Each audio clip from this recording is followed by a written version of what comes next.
Welcome to Show Me Sports Legacies. This is our 5th episode. I'm your host, Jeff Crowley. Tonight, our podcast is about high school football in North Missouri, and our guest is Coach Wes Croy, who will tell us his story and journey in a very successful football coaching career. We'll bring Coach Croy in a couple minutes, but first, Chris Ockenfels is here. And Chris, I need your help. I'm here for you, Jeff. Okay. You know how in podcasts we're supposed to help people with life skills and things like this? Here's the life skill I need right now. There is way too much sports going on, and I am stuck to the TV a lot. There's a lot going on, so let's talk about that. Well, I think that you have to have a priority list when you go to your viewing, and you have to decide what trumps what in your viewing experience. Do you have kids involved? Are your teams in the playoffs? Is it just preseason? So for someone like me now, my kids are out of sports. The Chiefs are still in the preseason, but the Royals are in a playoff hunt, so that trumps. So Royals first, and then Chiefs maybe catch up on a preseason game here or there, and then maybe some high school sports, because I still love watching high school sports, even though my kids aren't involved. Now, if your kids are involved in high school sports, that trumps, so you've got to go to their games, and then you're listening to the Royals games on the radio and maybe keeping track of the Chiefs on your phone. But there is a lot going on, but it sure is fun to be part of it all if you like sports. It's kind of amazing that we have so many successful teams. So in another month, we're going to have this juxtaposition of all these teams. Missouri's going to be getting started. We're going to be pumped for that. A lot of our friends are going to be going down to Columbia to watch the game. Chiefs are going for a three-peat, throwing behind-the-back passes, all that kind of stuff. You got to watch all that. The Royals are in a playoff race, and then we got Bulldog football, which has been successful the last couple of years. We've just got a lot of stuff going on. Northwest Missouri State's always been at the top. They're trying to stay there. They've dropped back just a little bit, not very much. There's just a lot going on. I don't have time to mow my yard. I don't have time to do the dishes. I don't have time for that kind of stuff. So I got to do better time management. Another thing that trumps it is when there's a superstar involved, like the Chiefs with Patrick Mahomes. The other day, I was not watching the preseason game, but my phone started to blow up. Can you believe what he just did? Did you see the pass? And I'm like, what is going on in a Chiefs game?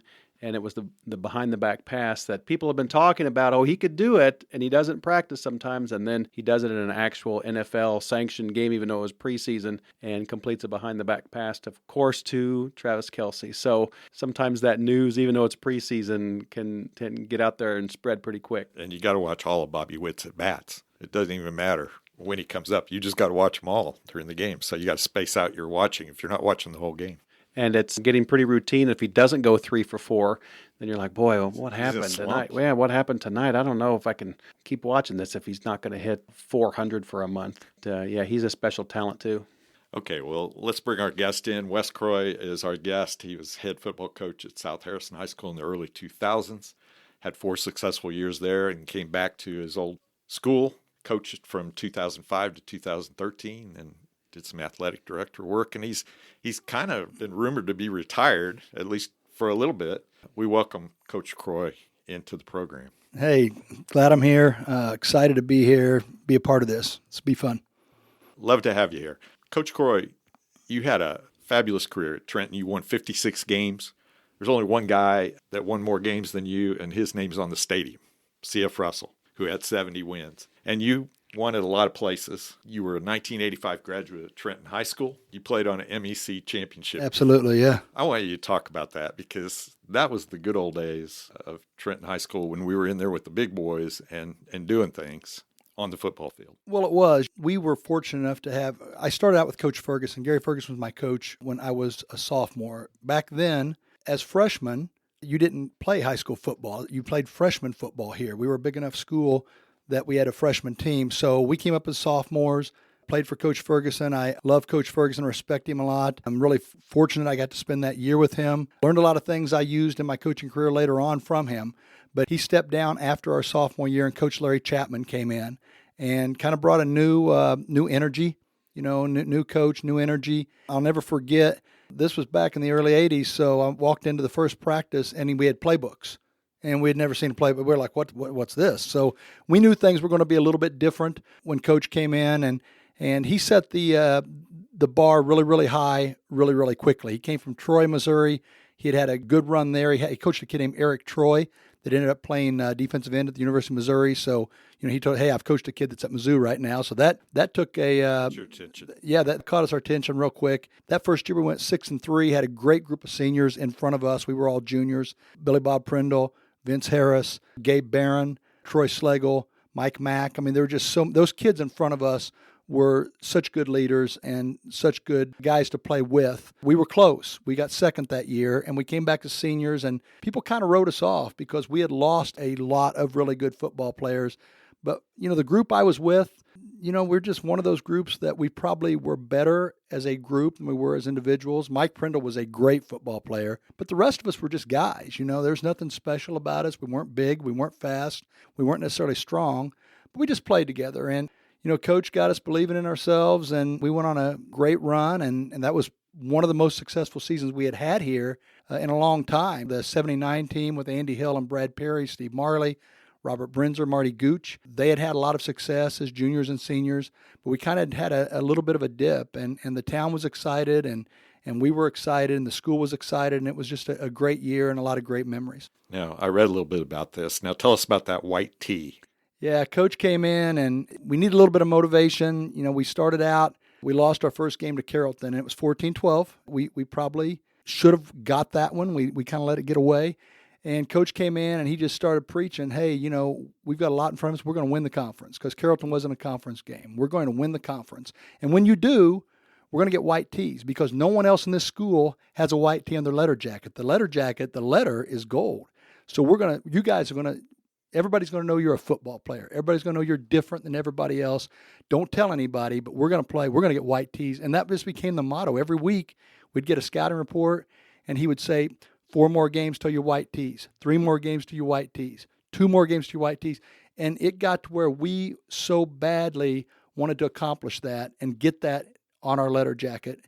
And I don't even know how good looking they were. We had black and gold letter jackets back then, the old greenish gold, the old gold and black sleeves, and the gold tee looked really good.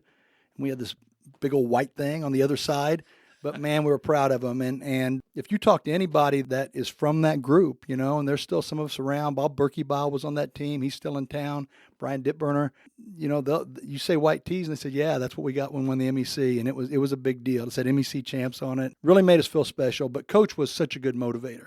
Such a good motivator. That's something he pulled out that kind of caught us, and it became a priority. We're going to go win because we're putting that on our letter jacket. Now, obviously in the locker room and with your teammates, you had a strong bond, but what were some of those other things about playing in that stadium and the fans and the number of people that showed out for your games or traveled to games? I can't, CF Russell Stadium is so special. And I just mentioned we lost that Carrollton game. Here's something ironic. That was the first game of our senior year. That was the night the stadium was dedicated to CF Russell. He actually, before the game or at halftime, I can't remember which one because I was busy, but they recognized him and he gave a speech. And somewhere, I've still got a copy of that speech. I think it's either at the high school in the AD office or in my house somewhere, but they named the stadium after him, and it's just so much tradition there. So many great players and great players, not us. I'm talking great players.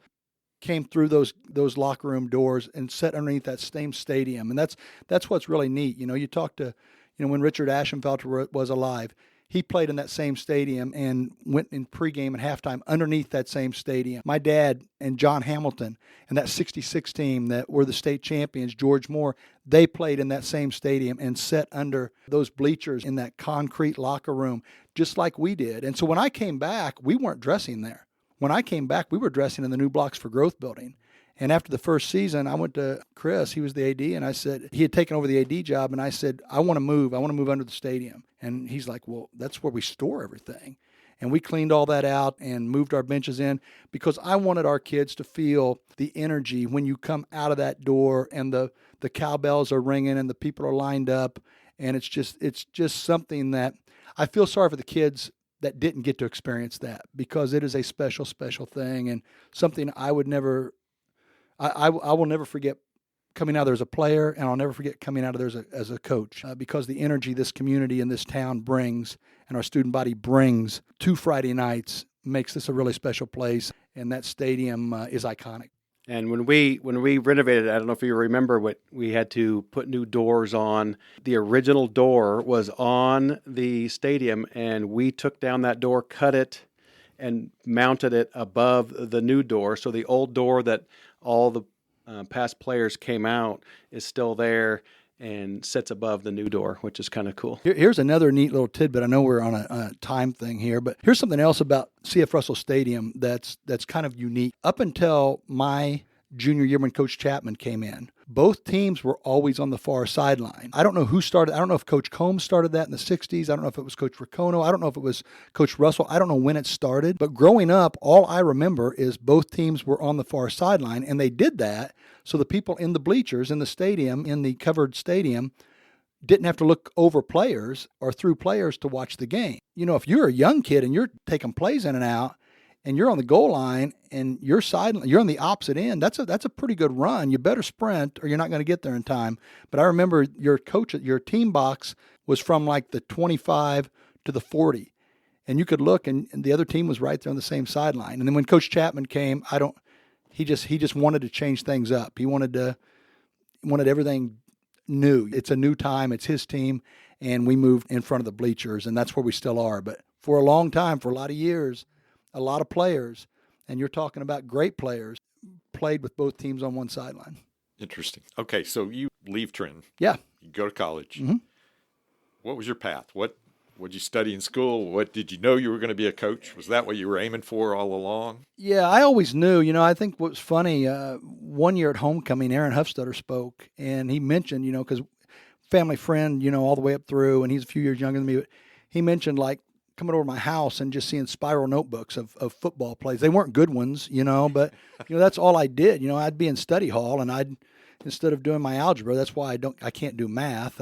But, you know, I was drawing plays up. So I always knew I wanted to teach and coach. I think a lot of that came from, you know, my dad and my uncle instilled the love of football in me at a young age. I mean, they were big football fans, and I learned to love Trenton football and the game of football. I had a cousin, Brad Ireland. He was a big emphasis when I was young, and we were always in the backyard, and he was older than us, but we're always playing football. And then when I got into school, I can go through the whole list. You know, Kevin Kiner was my 8th grade football coach, and he was from St. Joe Lafayette and taught social studies, and I thought he was just about the coolest person that I've ever known at that point.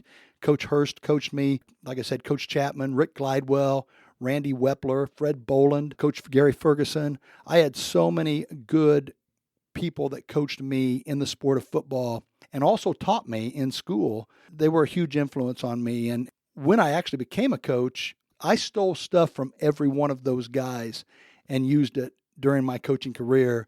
And it was successful things. And it might be something different from each one of them. But I can honestly say every coach that coached me in Trenton, Missouri had an impact on how I coached my kids over the next 25, 30 years. That's very interesting, and it fits. This whole concept of this podcast is about sports legacies, and those legacies aren't just professional legacies and people that go on and do great things or celebrities. They're about people that coach, and those coaches, the imprint they have and the experience that student athletes have in that program that they remember for the rest of their life, and that's the legacy, and it carries on that tradition. It carries everything forward decade to decade. Yeah, absolutely. And, you know, I feel like that's the grassroots of sports. And I'm a football guy. If you talk to my wife, she's a basketball, and she would tell you the same thing about, you know, Herb Webster, who was her high school coach, who's from Galt, Missouri. He's a Grundy R5. He's a Galt graduate. And funny how things line up, but, you know, he coached her at Kearney, and she will tell you, and Steve High coached her at Pittsburgh State and was a great coach, but she will tell you, to this day, one of the biggest influences she's had in her career as a coach was Herb Webster. And at NCMC, they still do things that Herb Webster taught her in the late 80s and early 90s. You know, people watch Andy Reid and Nick Saban, and they deserve every bit of credit they get because they are great coaches, great communicators, great motivators. But at the same time, you know, don't overlook the people that start kids on that path, on that career, and the influence they have on them at a young age. And I'm not just talking the high school. Like I said, Coach Kiner was an 8th grade football coach. I was 4'8" and weighed 85 pounds in 8th grade, but he always took the time to coach me just as hard as he coached the kid that was already 5'10", 160 pounds, and I always appreciated that. I grew up in Lawson, Missouri, but my uncle coached at Gallatin when they had their great teams in the late 60s, early 70s with the Morrissey brothers, Howard Weldon and that bunch. As a kid, I would hop in the car with my grandparents and riding all the way up to the Gilman City tournament and then sitting there for 3 hours before Gallatin played because you had to get there 2 or 3 hours ahead just to get a seat. Right. And just the passion that people up in this area of the world had about basketball in that case, it just imprinted me for the rest of my life. Well, high school sports are so big in our part of the country. And back then, probably more so because you didn't have podcast. You didn't have streaming. You didn't have all of this technology that allowed you to watch the Chiefs every week or the Royals every night. So people lived. I mean, they actually lived through what happened with that high school team on a Friday night, or basketball on a Tuesday night, or wrestling on a Thursday night or a Saturday. I mean, it was a big deal. It still is.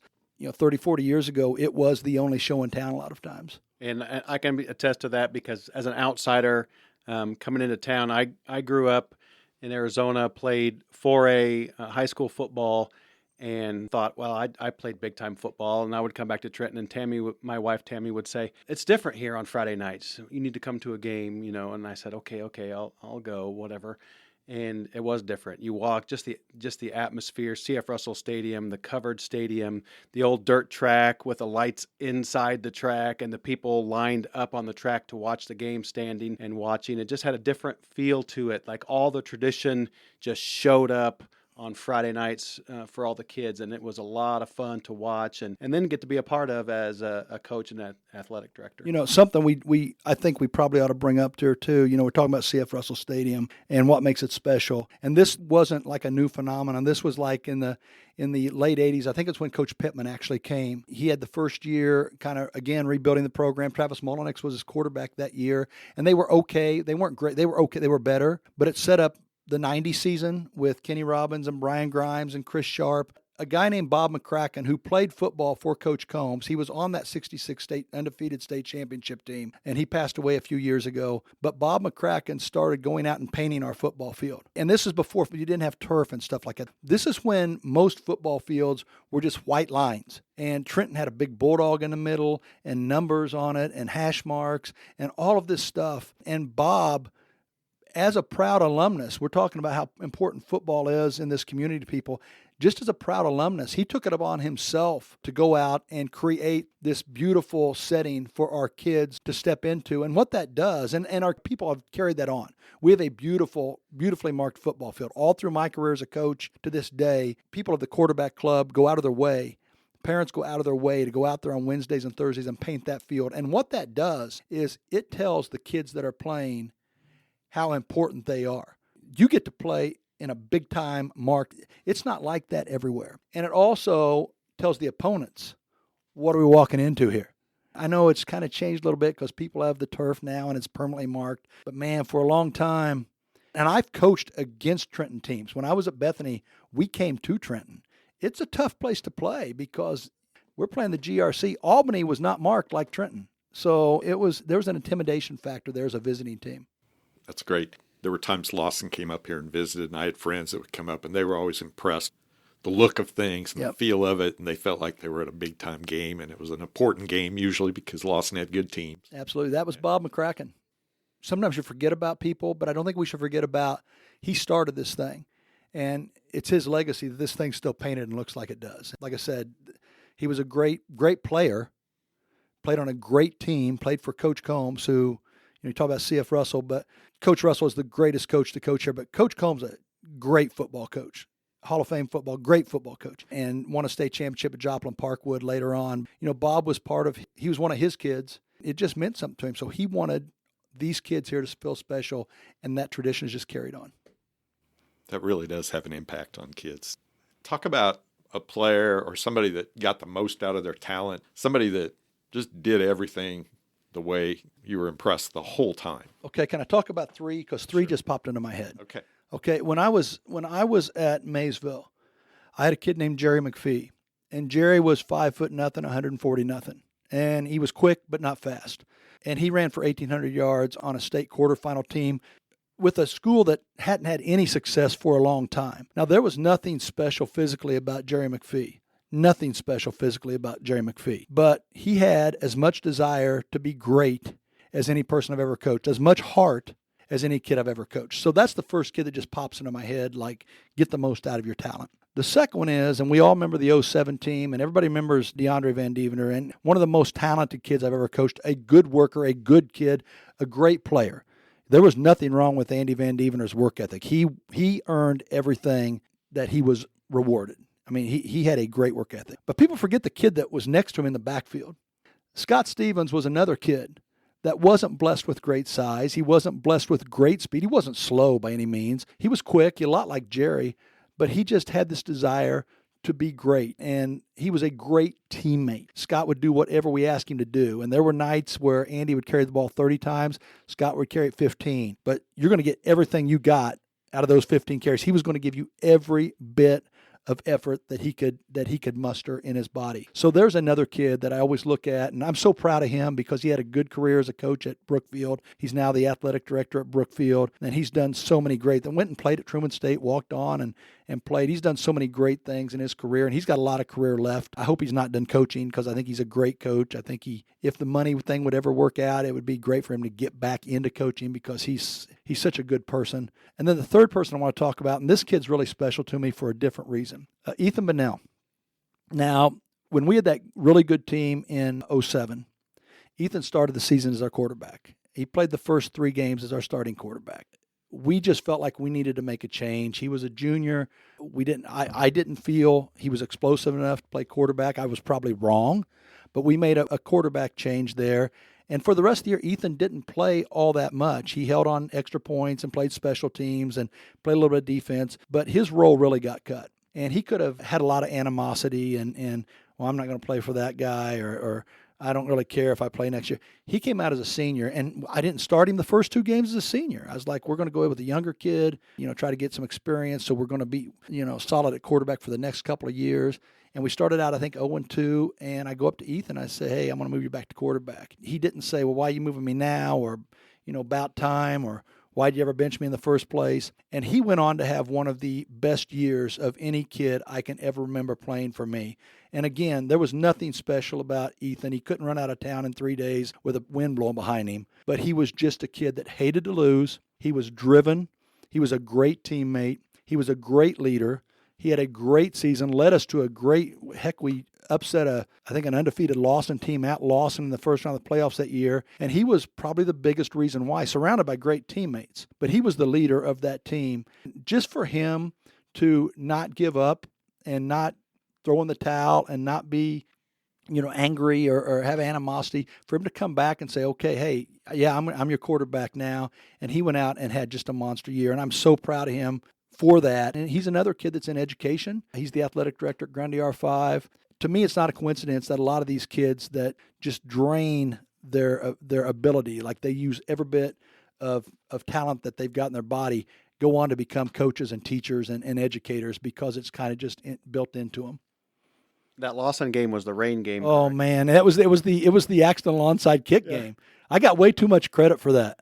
Way too much credit for that. I remember as an AD at that game, all of the things that happened besides the football game, the delay, the officials wondering if we were going to play, trying to get kids into the locker room, trying to get fans away. And what I remember about that game is there was at least an hour delay, and we come back out, we're warming up. I don't know if we had the lead or it was close still, but most of the Lawson fans had left, and we came back out, and I turned to the Trenton section, and everybody was still there, soaking wet, all in their rain jackets, cheering our kids as they came back out. And I thought, there is no way we're going to lose this game. If you remember that game, the wind was blowing like crazy. Everybody started hollering at me because they thought I'd lost my mind because we punted on 3rd down. But it was the end of the 3rd quarter. We had the wind at our back.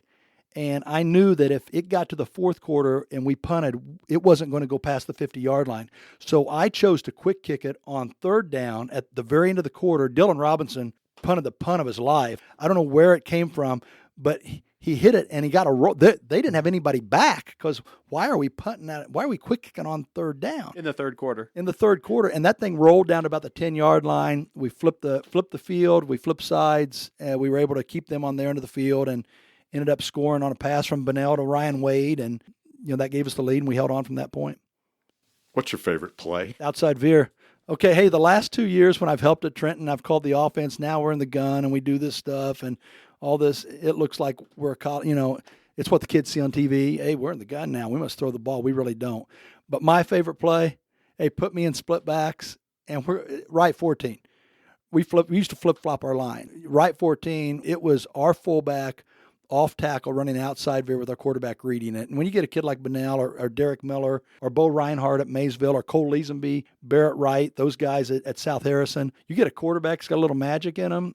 That poor defensive end doesn't know what to do. I remember one of my favorite stories is we were at a soap game here and we ran outside veer at Ethan Tabbert. This was when Miller was a senior and Ethan was a junior. When we used to play our soap game, we would divide the teams even because I wanted to test. I just didn't want to show. I wanted to test. And I remember we ran outside there and Miller pulled that thing and Tabbert tackled the dive back and Miller kind of laughing at him coming back. Tab said something and I looked at Miller and I said, "What'd Tab say?" He said, "Coach, you don't want to know." So I think Tabbert told him never do that to me again or something like that. But great football play. And our kids knew it. And we always told them that. We said, when it is fourth and got to have it, we're going to call right 14. We know we're calling it. They know we're calling it. We're going to get it. And we just learned to hang our hat on it. What play did Bunnell score about a 75-yard run? Right 14. Knob Noster on the road. Yeah. There you go. Yeah, and I had the opportunity when he did that, he pulled that thing and he took off and I thought, this is a touchdown. So I looked back to see if there's a flag and I looked and checked, see where he was. He was still running. So I looked back to check for another flag. I looked, he's got to be in the end zone now. He was still running. I don't know how long it took him to get there. I mean, you could have timed it with a sundial, but if they would have caught up to him, he would have pulled away. He was a tough kid. I was teasing him. I told Coach Boswell when he was here, and he put Lathan at quarterback, my son.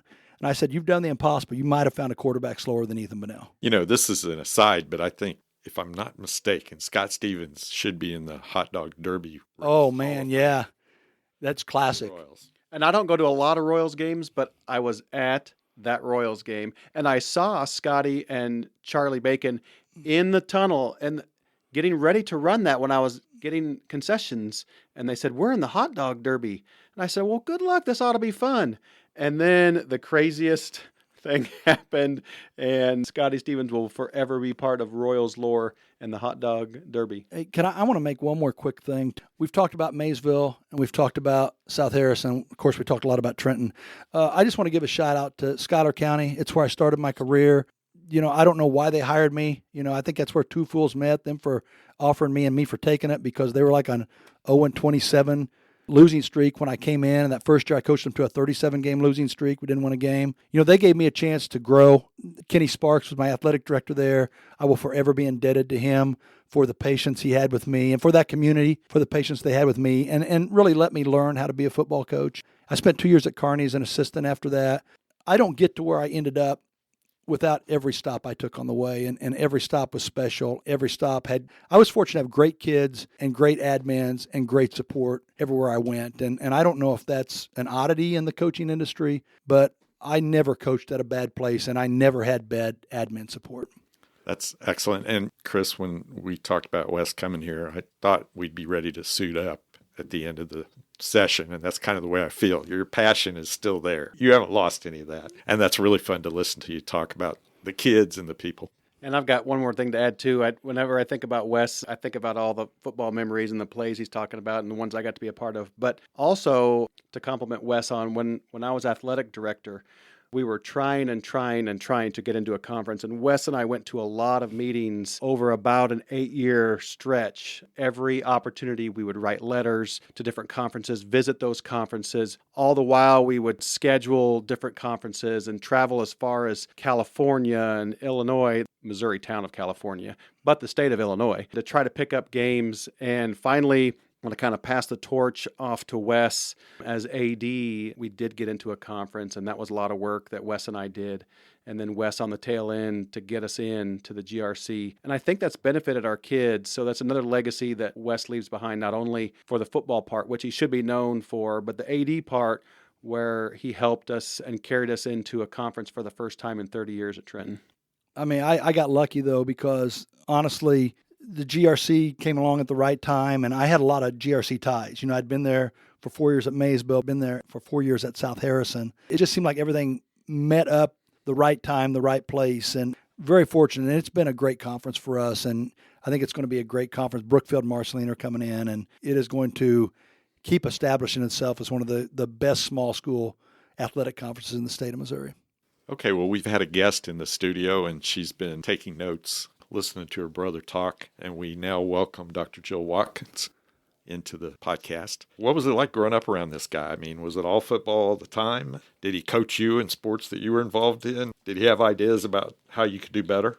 Well, Wes was never my coach and never went out on that limb. He was probably smart enough to know that that limb would break. I think that growing up in our house, football was a part of our lives. Our dad eats, drinks, sleeps football. We grew up hearing stories of Dewey Combs and stories of my dad and my Uncle Larry. So that was always a part of our life. And then even when Wes was in middle school, junior high, back in the day, we didn't have middle schools, we would go as a family and watch Andy Hill play. And that was a big part of our lives prior to even my brothers playing ball. But it was fun to hear Wes talk about his memories. And when he was talking about his high school years, I could visualize that. I was back in the stands. I was in the 4th grade again, and I could feel that breeze on my face, and I could smell the hot dogs and the popcorn. I could hear that drum cadence from the band, the crowd roar. You just grow up with that, and it becomes a part of it. So that was fun to listen to him talk, and I could visualize those players. I could see Gabe Barron and all those guys on the field and changing their jerseys out in the Jamboree black and gold game that they used to do before the season started. I would be remiss if I didn't go back to when you asked him about when he knew he wanted to be a coach. We all knew he was going to be a coach probably before he knew he was going to be a coach. But I'm just going to go back to when Wes was in upper elementary school and junior high.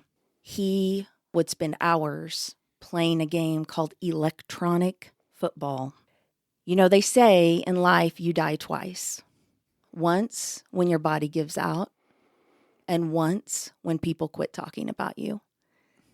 And I'm going to talk about Howie Lynch because I can see them sitting in my Aunt Seal's living room, playing electronic football, talking football, living football, trading football cards, laying them out. And I think we all knew that Wes was going to be a coach from that point on. And I know that Howie always knew it and Howie always believed it, and he was always there. So I think I would be remiss if I didn't throw that story in. Yeah, how many times we hear Howie say, that's another Bulldog first down, just in the stands. And he's a good one, man. I miss him every day. We've talked some great football talk here, and we're going to continue with football talk, but not serious. We're going to talk football movies, guys. And I want you to come in strong on this and give me the best football movie. And I want to start with Coach Croy. It's no brainer for me. All the Right Moves, one of Tom Cruise's first movies. Ampipe Bulldogs. They're black and gold, just like Trenton. They're the underdogs against Walnut Heights, the rich kids from the South, which I always equated to Chillicothe when it was Trenton Chillicothe. And Ampipe somehow grabbed defeat from the jaws of victory in that game, which tended to happen to us a lot against Chillicothe in all those years. But that movie just always resonated with me. It was in the early 80s, and you can almost, as a high school kid watching that, you can feel exactly what those kids are going through. Great movie. Underrated. Terribly underrated. Okay, I've got my list here since I'm a list guy. My David Letterman roots in me. But I've got my top 5. Coming in number 5, Necessary Roughness. Love that movie early on and watched it a bunch of times just for the laughs and all the fun stuff about it. We Are Marshall on a more serious tone. Great story of redemption and heart and sacrifice, and Matthew McConaughey. So there you go. Jerry Maguire comes in at number 3 for me. Not a typical football movie, but a lot of football themes in that movie, and he has a great performance in that movie. And now the Titans at the top of the list. Remember the Titans being number 2 for me. Great movie about high school football and all the things it takes to be a good high school football player, led by a great high school football coach. And then my favorite football movie is Rudy. Love everything about that movie, the underdog story, the small town kid that just has a dream and nothing gets in his way, gets to be the part of the biggest college football program at the time in the country, where you can go from small to big and use football as your avenue in that. I got an honorable mention, Little Giants. What a great football movie if you just have a Saturday afternoon, want to watch a football movie. So there's you talk about Rudy, iconic soundtrack, like the soundtrack to that thing. You hear that instrumental come on, and immediately you think of football. That's right. And the cast, everything about that movie. Jon Favreau's in that movie. Vince Vaughn is in that movie. Sean Astin, knock him out of the park on that performance. Charles S. Dutton as his mentor, who was the maintenance guy at the field. Let him sleep in the stadium. Let him sleep in the stadium so he could work his way through Holy Cross. I mean, just everything about that movie. And then you hear, of course, all the podcasters now and the things that's not the real story of Rudy, and it's way overblown what they do with the coach and Dan Duncan, and that never happened. I don't care. I love the movie. I love everything about it, and I think it's a great football movie. Loved Rudy. I agree with that, Chris. Great movie. However, I'm going to go with The Blind Side. I know it has faced a lot of controversy regarding the Tuohys and what really happened and didn't happen, but you cannot underestimate a strong woman in a man's world. And so kudos to Sandra Bullock, and The Blind Side would be my favorite. When I was a kid, Brian's song just hit me right where I lived. I was big on Gale Sayre. Yep. He was a big thing. ABC movies. I lived in Lawson. We didn't go to movie theaters. There were none of them anywhere close to us. And I remember Brian's song. Yeah, Brian's song, Billy D. Williams and James Caan, right? Yeah. Sayers and Piccolo. Yeah, it's fabulous. And I want to point out to you guys that you have done nothing to help me with my time management issues with sports, because now you've given me a bunch of movies that I need to go watch, because I've missed out on at least half of these things that popped up on our list. I really want to first of all, I'll thank Dr. Watkins for jumping in at the end. She didn't really know she was going to be talking, and I appreciate that. Coach Croy, fabulous. We look to have you back a little bit later in the fall. I loved hearing your story and what motivated you, and can obviously see why you were successful as a coach and the passion that you have for the game. And Chris, what do you got to say at the end? Always a pleasure, Jeff. Can't wait for the next episode. Well, keep listening. We're on Spotify, Apple. Hit follow. You'll get notifications when we come out with things. We're going to do this at least every couple of weeks. We've got a lot that we want to bring to you, and we just are happy to have you listening